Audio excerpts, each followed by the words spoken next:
Bonjour, je vais voir aujourd'hui dans cette vidéo formation comment ouvrir un nouveau document avec le logiciel Numbers.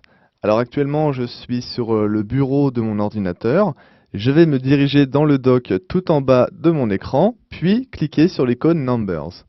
Cela a pour effet d'ouvrir une fenêtre me présentant divers modèles de documents qui sont préenregistrés dans le logiciel.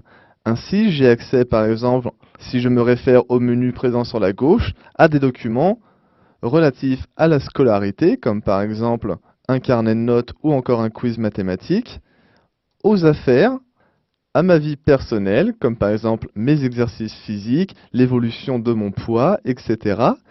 J'ai également un menu pour mes finances personnelles.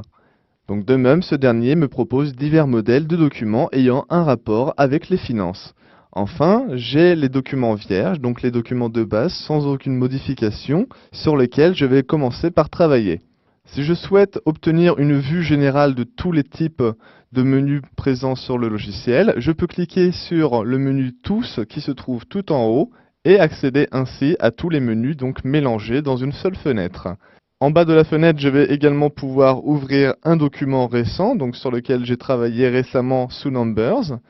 À côté, j'ai la possibilité d'ouvrir un fichier, donc un fichier présent sur mon ordinateur. Je vois ici le navigateur qui s'ouvre et je peux accéder donc aux différents fichiers qui ont été créés sous un tableur, donc aussi bien les fichiers Numbers que les fichiers par exemple ici, les fichiers XLS qui ont été créés sous le logiciel Excel, qui est lui aussi un tableur.